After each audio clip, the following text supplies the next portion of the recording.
Netflix is the latest victim of consequence culture, and Elon Musk is leading the charge. That's what we're talking about on today's 10 Minutes of Truth. You're listening to Barrett and Baxa. Real stories, raw takes, and the slow, strange death of traditional media. You know, the thing that sort of dragged the trans issue into the news again this week is Elon Musk being kind of the main person who pointed out that Netflix has multiple children's shows that are sort of wedging and jamming the trans issue into the children's shows. As a transberry, I love living out loud as my most authentic self. And I wanted to dress as bold and unique as I am, which, let's face it, is a tall order. Let's not talk to children, third graders, let's not talk to them at all about sex. Because they have no concept of understanding sexuality. They have their hormones haven't developed. They are not going through puberty. I remember when I was a kid, I had to get a signature from my parents in like 8th grade or maybe freshman year just to take sex ed class. From the time that your kids were old enough that you could actually have a conversation, so let's say 3 or 4, and then how many years do you have of total innocence before they turn into cynical jerks in the teenage years? Like, what do you get? Like 8, 9, maybe 10 years, maybe not even these days. Why can't we keep those precious years when your kid actually is impressed by things, everything's cool? You know, is there anything better than like an 8-year-old boy who like sees a dump truck and is legitimately psyched to look at a dump truck, just to put like dirt in it and watch the dirt come out of it? Everything about the dump truck is cool. Like, that little moment is so precious, and it's gone, and it's never coming. Once he's 13, 14, the dump truck is lame, you suck, everything sucks, the world sucks, and the moment of him loving the dump truck is never coming back. So can't we let kids be innocent for those few short years that they actually have innocence? I mean, is that asking too much? So like my first real experience when I was just a young man, I was still in college working at a television station in Wausau, Wisconsin, and we had a weatherman that off air would dress in women's clothing, and he would like hang around down in the weather department, and he would wear women's clothing. And it was, at that point, it was shocking. It was like, whoa, that's crazy. But like he didn't lose his job. No one really cared. Everybody just thought it was odd. And let me just say, I don't know that guy. I've never heard you talk about this story, but it is almost certain that that guy was engaged in something called autogynephilia. Autogynephilia is a sexual fetish. You can look it up. Autogynephilia. It's a sexual fetish whereby men get off. And let's be clear what we're talking about. This is men become sexually aroused by dressing as a woman, going out in public. People see them as a woman. This makes them sexually aroused. And that's very likely what that guy was engaged in. That is a gigantic number of the so-called trans people are actually just regular gay men who are engaged in autogynephilia. So, and I don't want that sexual fetish or any other sexual fetish playing out in the stall next to an 8-year-old girl. So I'm sorry, call me crazy, but that's how I feel. All right, so let us talk about this case in Virginia then. I'm going to call it up. I just looked up, I know, autogynephilia, and you are right, Bob, as you often are. Yes. So I'm gonna post this guy's picture in the podcast here. So if you want to see what this guy looks at, I know his name is Richard Cox. So his name is literally Dick Cox. That is not even a joke.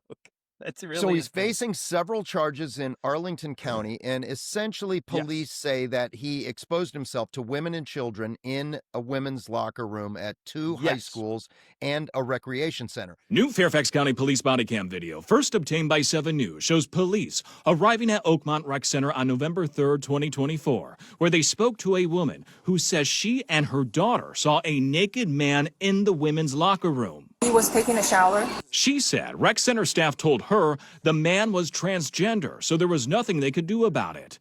This is what rec center staff told police. They are transgender. We're allowing it. They do allow that, unfortunately.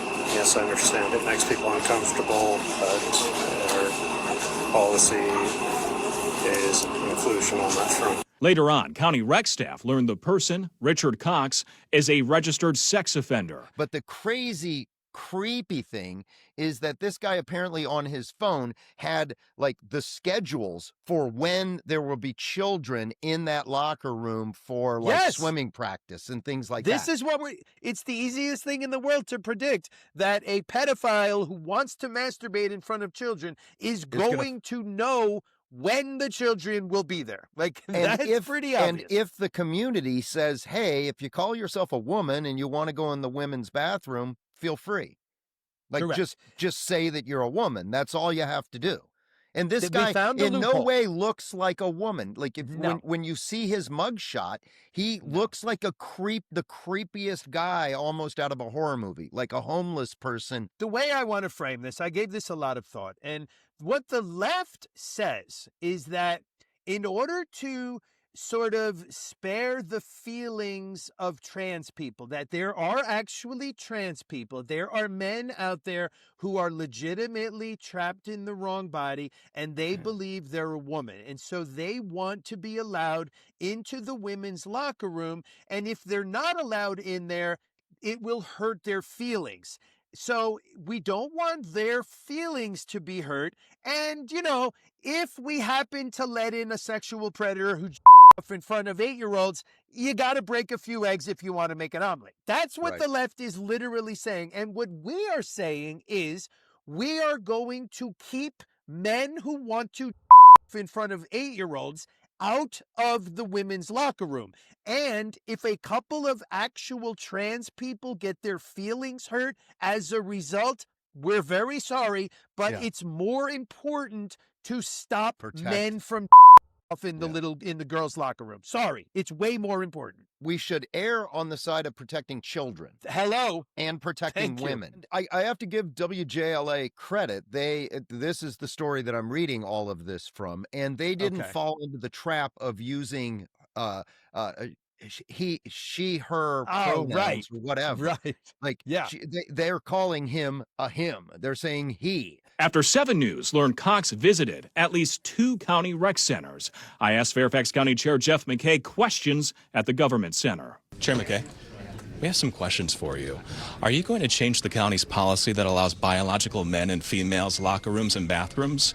As for Cox, I'm not doing anything criminal. Okay. And I don't appreciate being treated like I was. He told Fairfax County Police he did not do anything wrong. My civil rights as a transgender person allows me to use a public facility, including the restrooms or changing rooms that identify with my gender. So WJLA, good hats off to you, man. You pointed out that this is a fully intact man with some long hair who wants to be called a woman.